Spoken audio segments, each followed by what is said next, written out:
Assalamualaikum warahmatullahi wabarakatuh dan selamat sejahtera kami ucapkan kepada Dr. Tarmizi. Kami dari Kumpulan 5 akan membentangkan tugasan kami yang bertajuk Pembentukan Masyarakat Madani. Kumpulan kami terdiri daripada saya, Nur Maisarah, Kayatri, Wan Azian Hayani, Nur Shazlin dan Iza Shamira. Assalamualaikum, nama saya Nur Shazlin binti Abdul Syakur, nombor matrik 280697. Jadi saya akan menghuraikan pengenalan kepada pembentukan masyarakat madani terlebih dahulu. Sehingga ke hari ini, para ilmuwan masih lagi dalam perjuangan untuk mencari bagaimana hendak membentuk sebuah masyarakat yang ideal. Sedangkan berabad tahun yang lalu, sudah pun ada komuniti yang berjaya membentuk sebuah peradaban masyarakat majmuk, iaitu komuniti Madinah dalam pembentukan masyarakat madani. Kejayaan mereka ni telah pun menjadi rujukan dan paradigma buat para ilmuwan barat dalam melestarikan konsep civil society dalam dunia yang sebenar. Sekarang kita lihat pula kepada kemunculan masyarakat madani. Agak-agaknya bilakah istilah masyarakat madani ini diperkenalkan? Jadi idea asal yang memperkenalkan pembentukan masyarakat madani ini adalah daripada Datuk Seri Anwar Ibrahim di Indonesia pada tahun 1995. Beliau menyatakan bahawa masyarakat madani ini merupakan terjemahan kepada civil society yang ketika itu merujuk kepada konsep dan pembentukan peradaban masyarakat Madinah.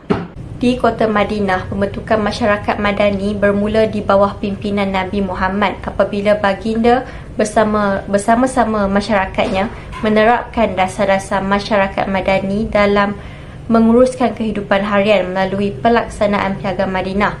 Piagam Madinah ni merupakan sebuah dokumen yang pertama kalinya memperkenalkan wawasan kebebasan, keadilan dan egalitarianism kepada umat manusia.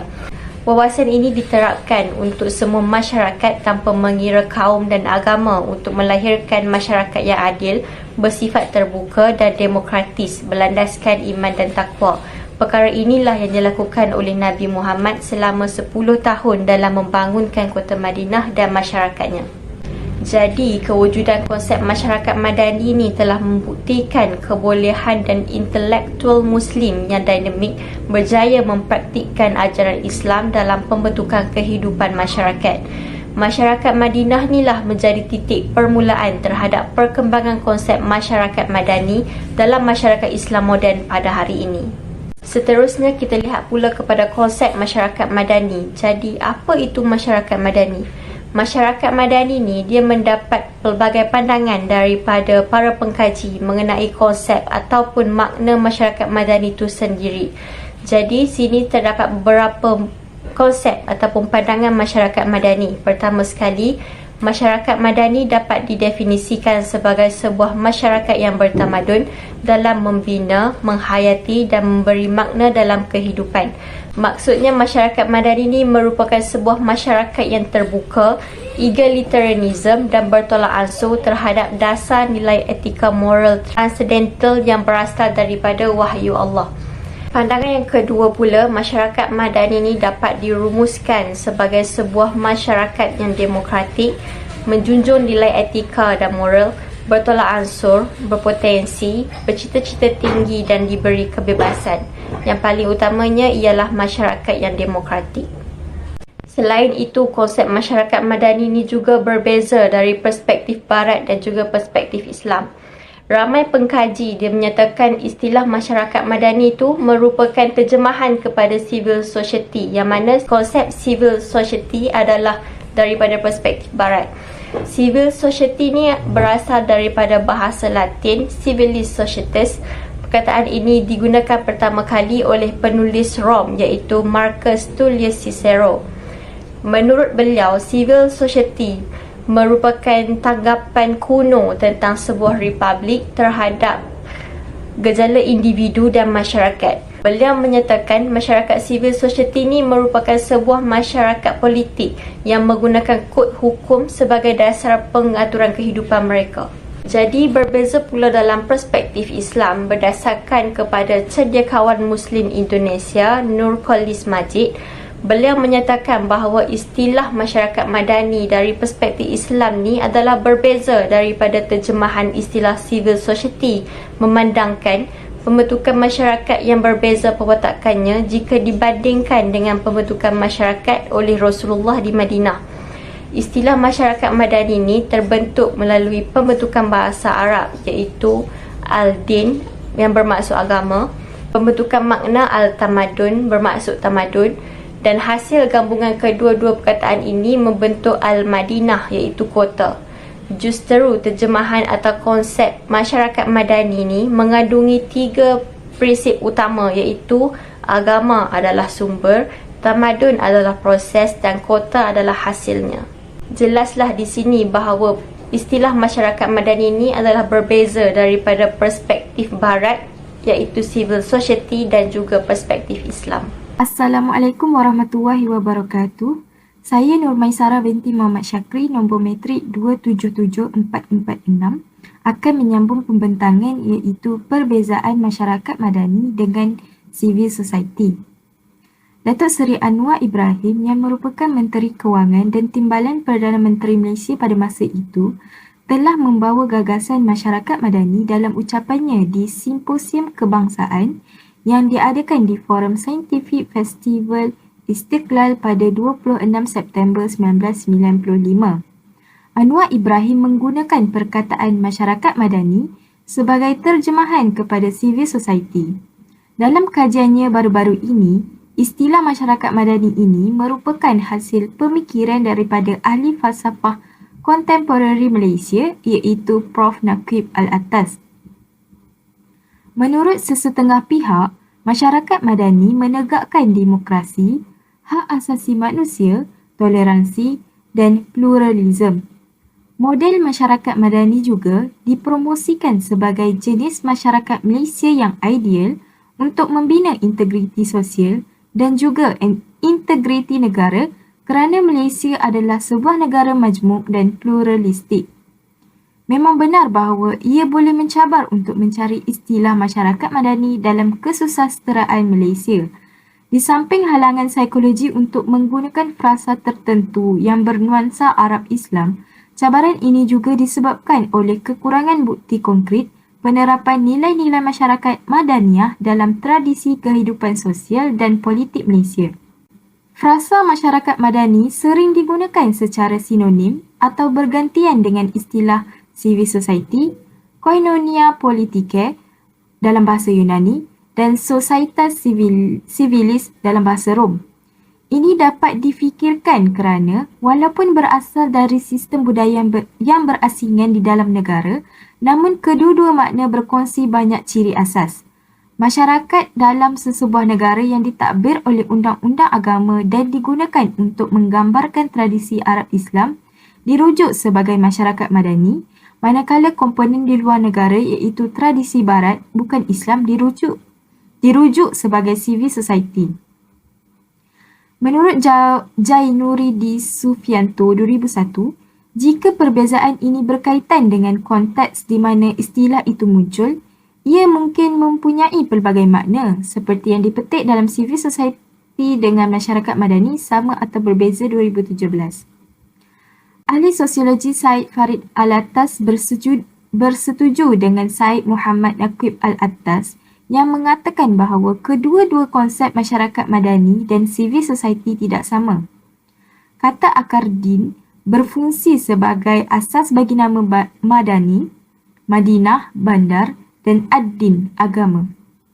Hakikat bahawa nama Yathrib telah ditukar kepada Madinah menunjukkan bahawa semua kumpulan, kaum atau suku di Madinah mematuhi dan tertakluk kepada ad-din, syariah Islam di sana. Al-Attas 2001. Oleh kerana perkataan madani dalam bahasa Arab jelas berkaitan dengan Madinah atau bandar, masyarakat madani boleh dianggap sebagai masyarakat bandar atau perbandaran. Istilah bandar dalam konteks ini bagaimanapun juga merujuk kepada satu set kualiti atau ciri-ciri yang sesuai untuk penduduk bandar dan bukan hanya kawasan geografi tertentu. Jelas bahawa masyarakat madani adalah hasil daripada ciri-ciri yang serasi dengan kehidupan bandar terutamanya tamadun. Ia diterjemahkan sebagai civil dalam perbendaharaan kata bahasa Inggeris yang bermaksud mempunyai tamadun, civilization, dan sebagai tamadun dalam Kamus Arab yang juga membayangkan tamadun atau budaya tinggi. Kartanegara 2002. Menurut pengalaman sosio-sejarah Islam, masyarakat Madani adalah perwakilan masyarakat Madinah yang diwarisi oleh Nabi Muhammad SAW.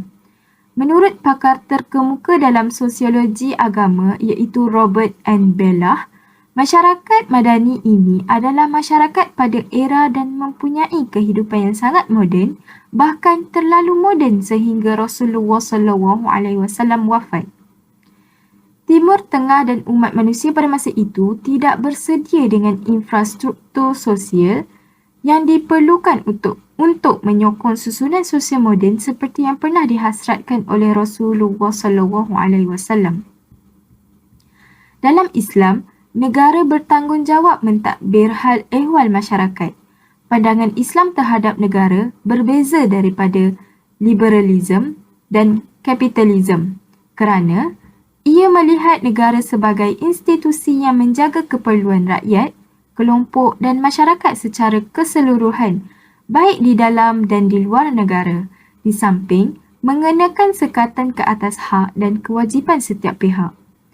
Menurut Bernard Lewis, seperti yang dipetik dalam Civil Society dengan Masyarakat Madani Sama atau Berbeza 2017, umat Islam telah menjadi entiti politik dan agama secara serentak sejak zaman Nabi Muhammad SAW dengan menjadikan Nabi Muhammad SAW sebagai ketua negara.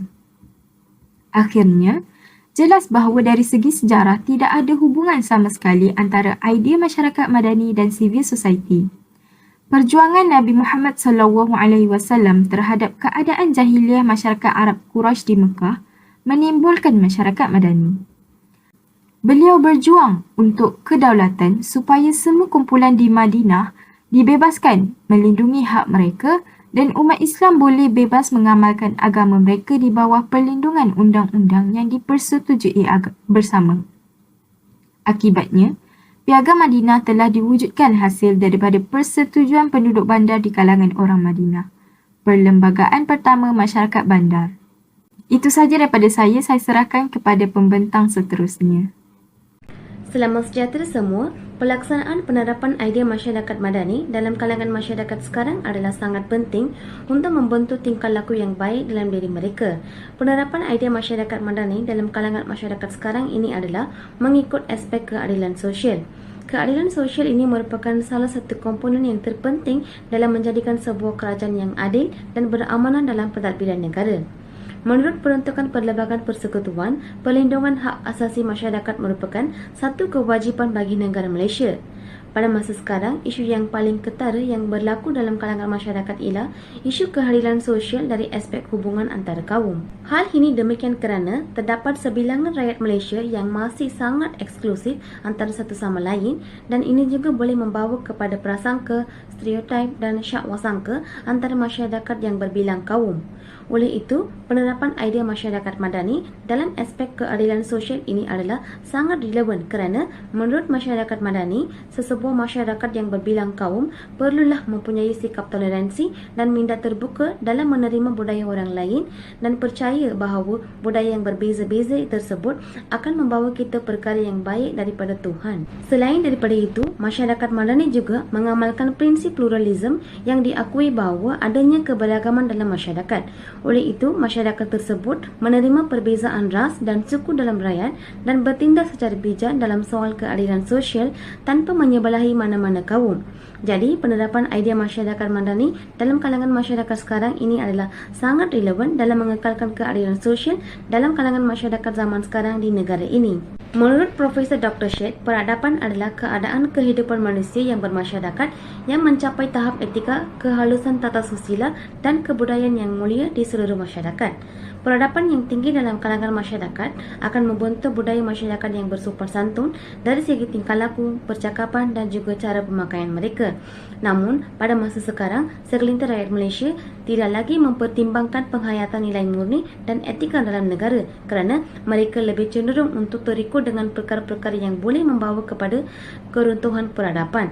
Antara aktiviti yang boleh menjatuhkan peradaban dalam kalangan masyarakat kini ialah amalan rasuah, budaya berpesta-pesta yang berasaskan budaya barat, kerakusan kuasa dan juga penyalahgunaan kuasa. Dalam konteks ini, masyarakat madani merupakan suatu kelompok manusia yang bertamadun tinggi. Mereka mempunyai kecintaan terhadap ilmu pengetahuan dan pengalaman. Mereka juga akan menghormati rakyat yang terdiri daripada kelompok-kelompok yang lain walaupun mereka berbeza dari segi budaya, bahasa dan adat istiadat. Selanjutnya, masyarakat madani juga dikenali sebagai masyarakat sivil kerana mereka telah membuktikan bahawa mereka adalah masyarakat yang mempunyai keyakinan serta keimanan kepada Tuhan sebagai pencipta. Di samping itu, masyarakat madani ini juga mempunyai tata karma kepada sesama manusia serta Tuhan. Tata karma ini merujuk kepada perilaku normatif dalam pergaulan sosial yang berteraskan kepada keteraturan dan juga ketertiban dalam kalangan masyarakat. Justru, penerapan idea masyarakat madani yang berprinsipkan kepada peradaban yang tinggi sudah pastinya akan mengubah dan juga membentuk tingkah laku masyarakat kini agar berkelakuan bersopan santun sesama manusia dan juga mengekalkan pengalaman prinsip nilai dan etika dalam semua soal kehidupan mereka dalam negara kita. Assalamualaikum dan selamat sejahtera. Nama saya ialah Wan Azan Hayani binti Wan Muhammad Azan. Nombor matrik saya ialah 280654. Saya akan meneruskan pembentangan ciri ketiga pelaksanaan idea masyarakat madani dalam masyarakat sekarang iaitu toleransi. Toleransi merupakan ciri dikembangkan dalam konteks pembentukan masyarakat madani yang terdiri daripada kepelbagaian agama, kaum dan etnik.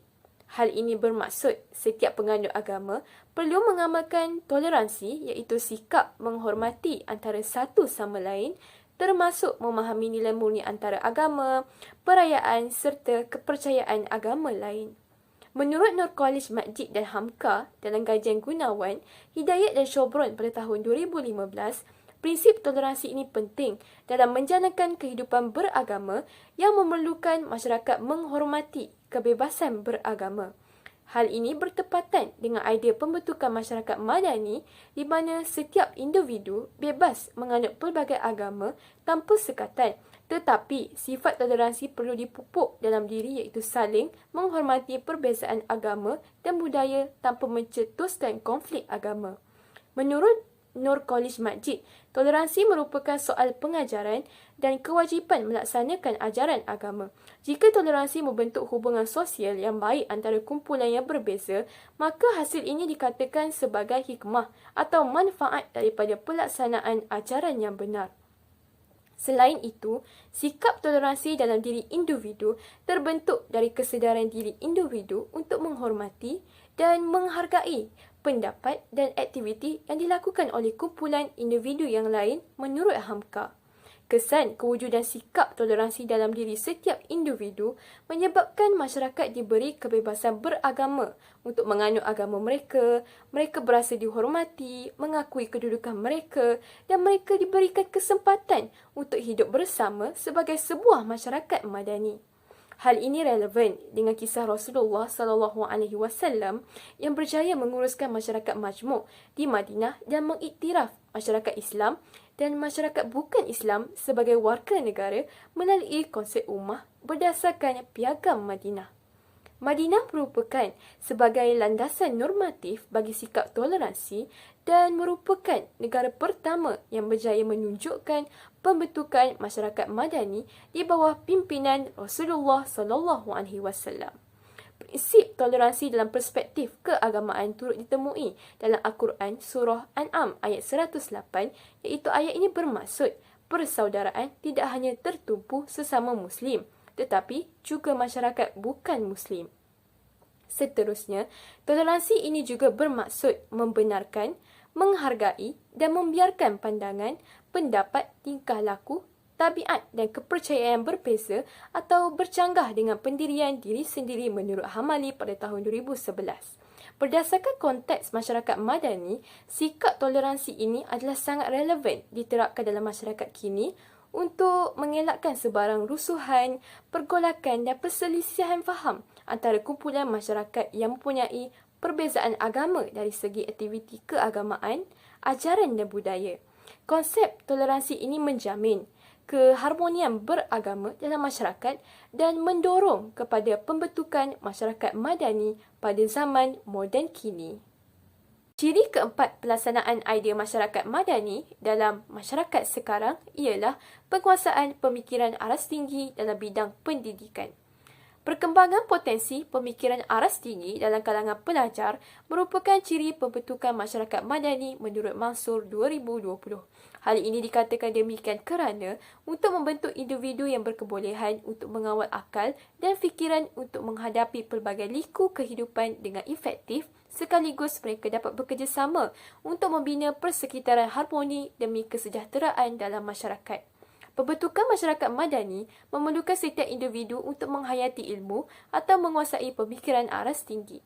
Pelaksanaan pemikiran aras tinggi dalam kalangan pelajar perlu diterapkan dengan berkesan dalam pendidikan bermula dari peringkat rendah, menengah, pengajian tinggi sehingga boleh diaplikasikan dalam kehidupan seharian. Selain itu, penambahbaikan kurikulum di peringkat sekolah telah dilaksanakan sebagai agenda transformasi pendidikan untuk memastikan pemikiran aras tinggi dalam kalangan pelajar di mana pendidik perlu mengimplementasikan kemahiran berfikir aras tinggi (KEBAT) dalam sesi pengajaran dan pembelajaran PDP. Menurut Rajendran 2002, guru perlu mengadaptasikan dan mengukuhkan pemikiran aras tinggi secara rasional dalam diri pelajar yang melibatkan aspek menterjemah, menangani, memahami, menganalisis dan memanipulasikan maklumat. Kenyataan ini turut dinyatakan secara eksplisit dalam Pelan Pembangunan Pendidikan Malaysia 2013 hingga 2025. Transformasi pendidikan ini mengalami pembaharuan di mana kurikulum standard sekolah menengah KSSM telah dilaksanakan bermula tahun 2017 yang merupakan penambahbaikan daripada pelaksanaan kurikulum bersepadu sekolah menengah KBSM sebelum ini. Bukan itu sahaja, pelaksanaan transformasi pendidikan ini turut berlaku di peringkat sekolah rendah di mana kurikulum bersepadu sekolah rendah KBSR yang bermula sejak 2011 diganti dengan kurikulum terbaharu iaitu kurikulum standard sekolah rendah KSSR. Pada tahun 1993, kurikulum sekolah juga telah mengalami perubahan yang dapat dilihat apabila berlaku kewujudan kemahiran berfikir aras tinggi untuk menggantikan kemahiran berfikir kreatif dan kritis KBKK. Penerapan elemen KEBAT dalam pemikiran pelajar ini melibatkan penilaian maklumat secara kritis, kreatif, inovatif, membuat generalisasi dan membuat inferensi. Kenyataan ini turut disokong oleh Mansur 2013, penyediaan soalan-soalan tahap tinggi perlu dikembangkan dalam konteks perkembangan kurikulum pendidikan negara untuk meningkatkan potensi intelektual seseorang pelajar untuk berfikir secara rasional dan konsisten menerusi pengaplikasian soalan secara teratur. Seterusnya, pengajaran dan pembelajaran di institusi pengajian tinggi IPT juga telah ditingkatkan keupayaan pemikiran aras tinggi secara meluas sehingga diterapkan dalam kurikulum bidang pengajian menurut Mansur 2020. Hal ini dikatakan demikian kerana dapat melahirkan bakal graduan yang berkualiti dari segi pemantapan akal dan kerasionalan pemikiran. Bakal graduan ini adalah sebagai generasi pelapis dalam mentadbir negara atau mengurus pelbagai organisasi sekaligus membentuk masyarakat madani yang maju dari segi pemikiran, beradab dan penyemaian nilai-nilai murni. Pelaksanaan tugasan akademik dan tugasan bukan akademik perlu diberikan kepada pelajar untuk melatih dan menjana idea yang inovatif, kritis, kreatif, menyelesaikan masalah, penjiwaan ilmu dan pengaplikasian pengetahuan dan maklumat yang telah mereka belajar dengan mengaitkan pengalaman sedia ada yang relevan dengan situasi semasa. Tahap penguasaan dan pengaplikasian pemikiran aras tinggi penting dalam diri pelajar dapat mempersiapkan diri mereka ke arah pembentukan masyarakat madani. Para pendidik memainkan peranan yang penting dalam menyediakan soalan-soalan yang terdiri daripada pelbagai aras kognitif di mana tumpuan diberikan kepada soalan-soalan aras tinggi dan merangka teknik penyoalan dalam konteks pendidikan untuk menguji pemahaman dan pemikiran pelajar. Hal ini dapat membentuk kepelbagaian pemikiran dalam kalangan pelajar sekaligus menghasilkan pembelajaran yang lebih efektif. Menurut Mansur 2013, pemikiran aras tinggi ini akan membentuk individu yang mempunyai pemikiran cemerlang dan mengembang potensi keintelektualannya. Tambahan lagi, peranan pendidik juga perlu mengaplikasikan pengetahuan mereka untuk membimbing pelajar sehingga berjaya menguasai keseluruhan pemikiran aras tinggi menurut Whiteley 2006. Oleh itu, keperluan pembangunan masyarakat madani dapat dipenuhi melalui pengukuhan penguasaan pemikiran aras tinggi dalam kelompok individu pelajar dan graduan yang merupakan agenda transformasi dan globalisasi pendidikan negara terkini di peringkat sekolah maupun institusi pengajian tinggi. Kejayaan menguasai pemikiran aras tinggi dapat membantu seseorang untuk mempersiapkan diri berhadapan dengan kehidupan yang serba mencabar. Saya Iza Syamira binti Ishak, nombor matrik 280712, akan meneruskan pembentangan tentang kritikan terhadap konsep masyarakat madani. Yang pertama, kritikan terhadap kebebasan rakyat bersuara. Kebebasan bersuara membawa maksud masyarakat terbuka untuk menyuarakan pendapat, kritikan dan juga idea baru. Hal ini dapat membantu negara untuk melahirkan insan yang berani dan berkeyakinan untuk menyuarakan pendapat terhadap sesuatu. Selain itu, generasi muda juga bebas untuk menyuarakan pendapat dan juga idea baru yang seiring dengan zaman mereka, iaitu zaman perkembangan teknologi. Idea baru yang datang daripada generasi muda ini membolehkan negara untuk berkembang dengan lebih maju sama ada dari segi ekonomi maupun politik. Hal ini kerana golongan muda mempunyai pendapat yang tersendiri dan berbeza dengan berbanding dengan golongan yang berusia. Seterusnya, umum mengetahui bahawa Malaysia dikenali sebagai negara yang mempunyai berbilang kaum seperti Cina, India dan juga Melayu. Setiap kaum mempunyai budaya dan agama yang berbeza, tentu sekali kepercayaan dan juga cara pemikiran juga berbeza. Jadi perbezaan ini mempengaruhi pendapat yang akan diluahkan bagi memenuhi keperluan sesuatu kaum itu. Contohnya masyarakat Melayu memberikan idea tentang larangan minum arak bagi semua kaum. Bagi kaum Melayu yang beragama Islam sudah pasti menyokong idea tersebut kerana minum arak itu haram di sisi agama Islam. Namun berbeza bagi kaum Cina dan India yang bebas untuk minum arak, walaupun minum arak tu akan mendatangkan kesan yang boleh memudaratkan kepada kesihatan mental dan juga fizikal. Tapi masyarakat Cina dan juga India ni juga boleh berhak untuk bersuara untuk membangkang atau mengkritik balik idea yang dicadangkan oleh masyarakat Melayu ini. Tapi masyarakat madani menerapkan konsep kesantunan dalam menyuarakan kritikan. Namun, adakah konsep kesantunan itu masih dapat dijaga sekiranya isu yang disuarakan adalah isu yang sensitif bagi masyarakat? Contohnya, isu dalam hal keagamaan seperti tadilah saya terangkan tadi. Okey. Agama merupakan panduan atau kepercayaan yang dipegang erat oleh setiap penganut agama agar tidak hanyut dengan hal-hal dunia lah. Sekiranya hal yang disuarakan berkaitan dengan agama, isu itu akan memberi kesan kepada penganut agama lain yang mempunyai kepercayaan yang berbeza. Kesannya mungkin akan berlakunya pergaduhan, masyarakat majmuk akan berpecah belah dan juga peningkatan resis kaum. Jadi perkara-perkara seperti ini perlu dielakkan supaya perpaduan masyarakat dapat diperkukuhkan. Jadi hal ini dapat disimpulkan bahawa kebebasan rakyat untuk bersuara perlu dihadkan supaya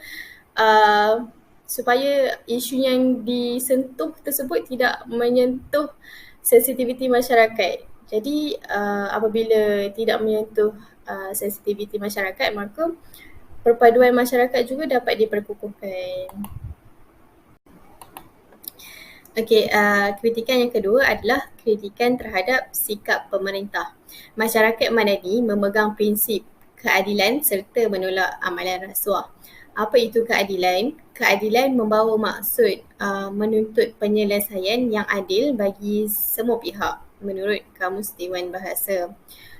Setiap negara mempunyai cara yang tersendiri untuk mencapai keadilan dalam sistem pemerintahan mereka.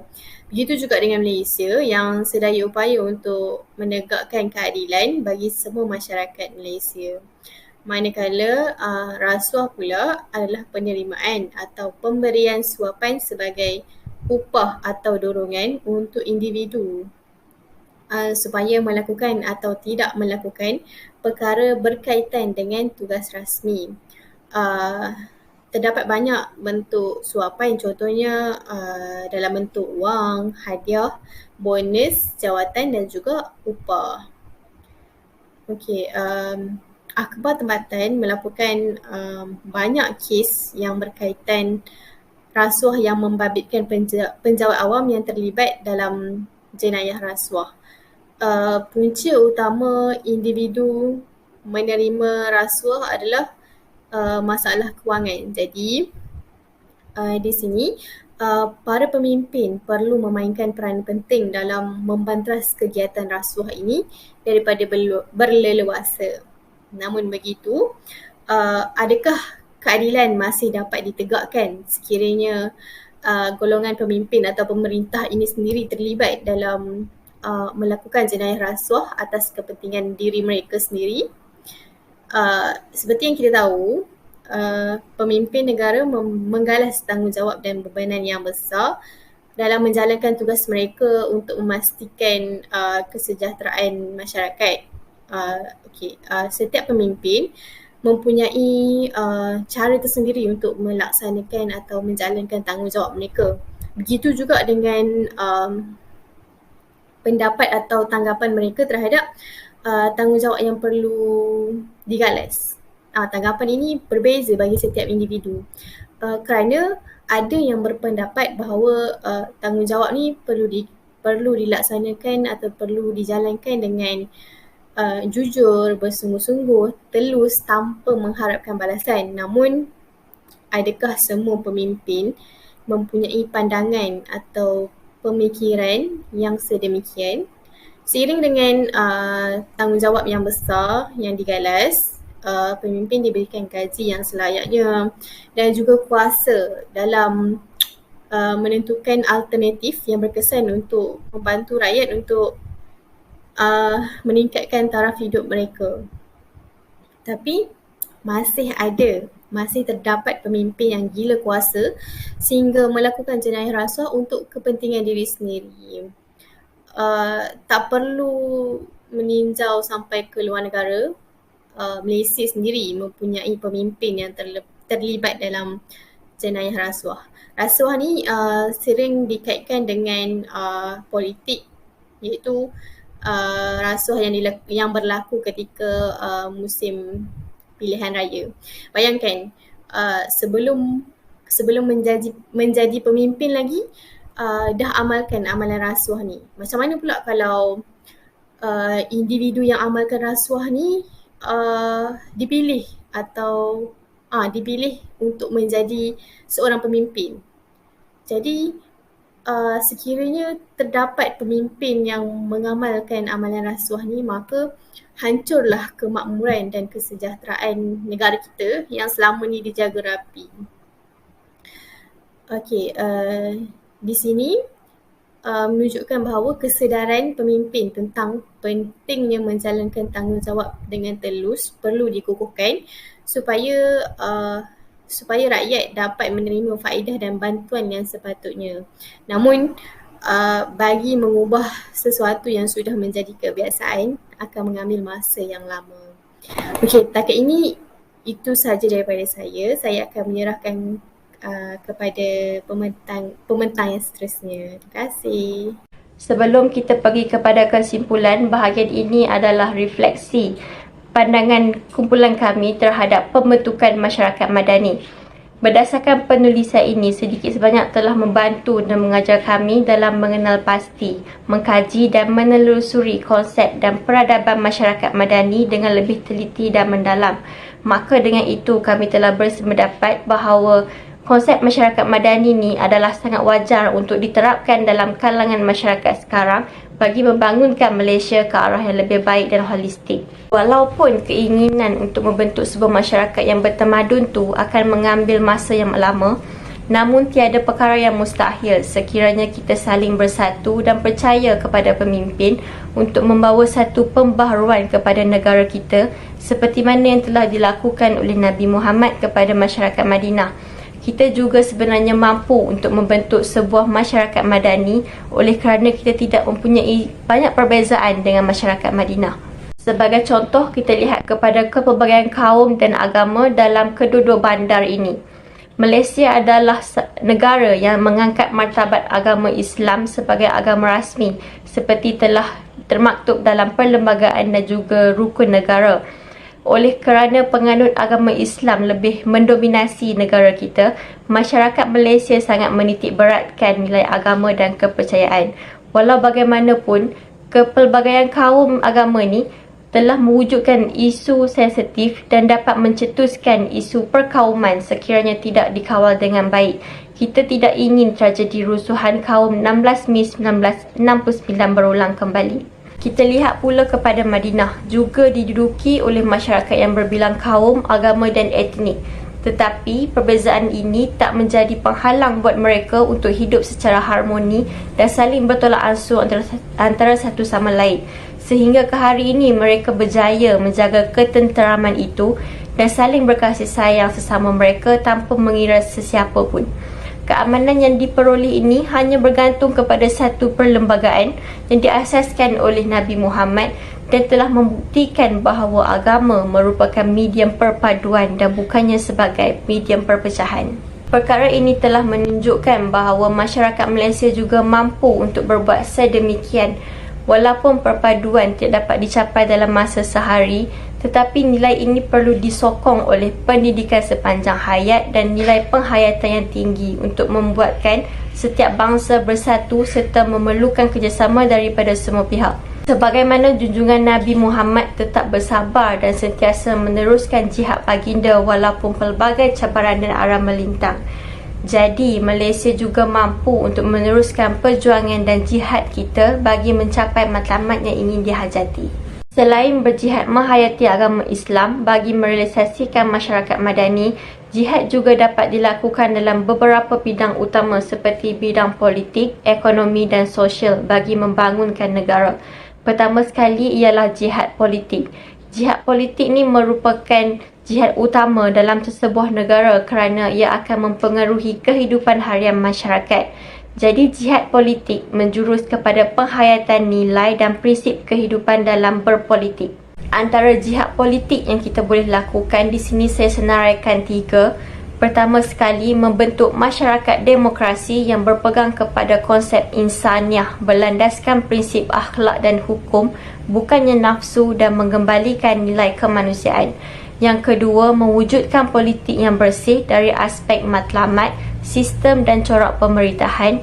Dan yang ketiga, membentuk politik yang berteraskan keadilan seperti yang diutamakan dalam Islam dan berpegang kepada amanah bukannya ghanimah. Kedua ialah jihad ekonomi.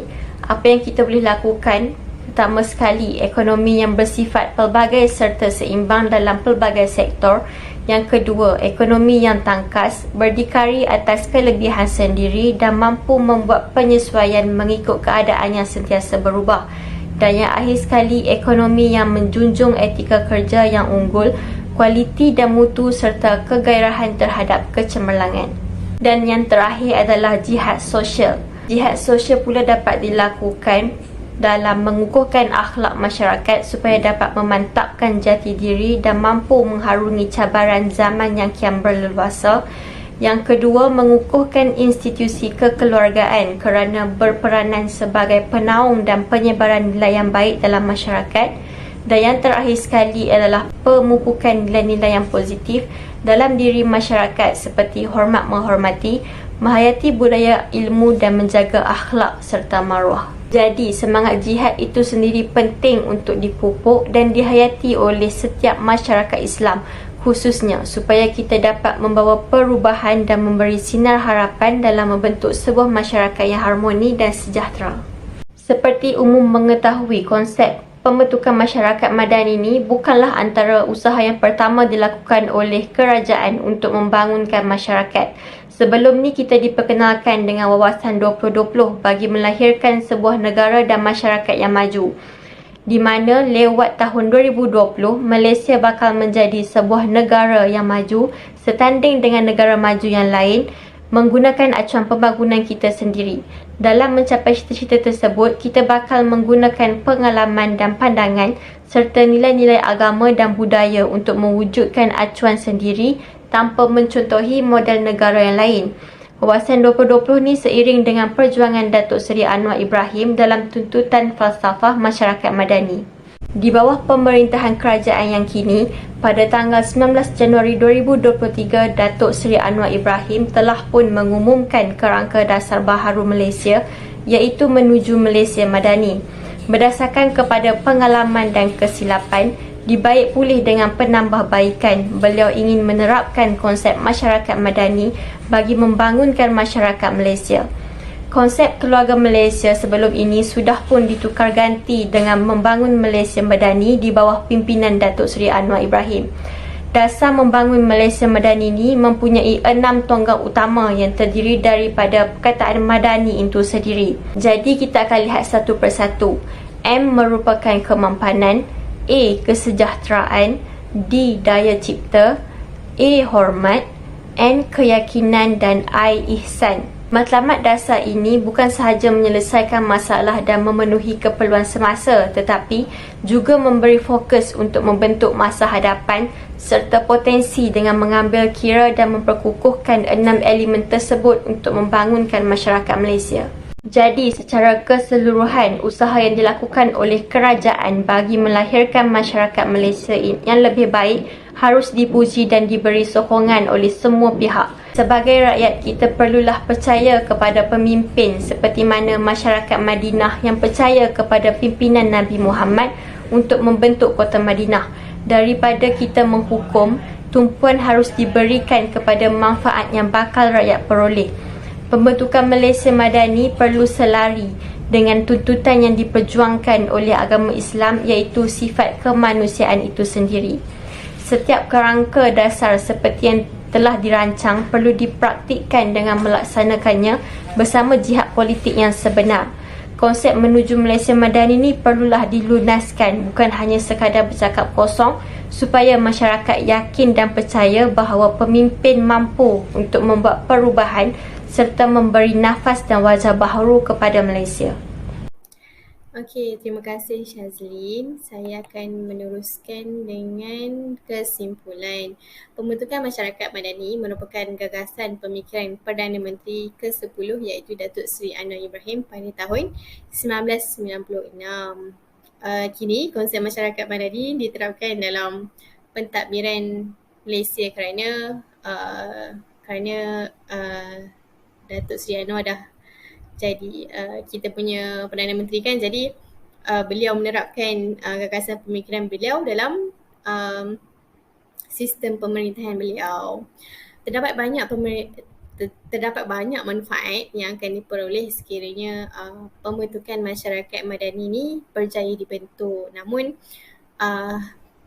penerimaan masyarakat terhadap sistem dan konsep baru merupakan cabaran bagi pembentukan masyarakat madani ini kerana masyarakat Malaysia sudah terbiasa dan selesa dengan sistem pemerintahan dan pentadbiran yang lama. Jadi masyarakat Malaysia akan mengambil masa yang lama untuk mengadaptasi dan mengaplikasi konsep yang diterapkan dalam masyarakat madani.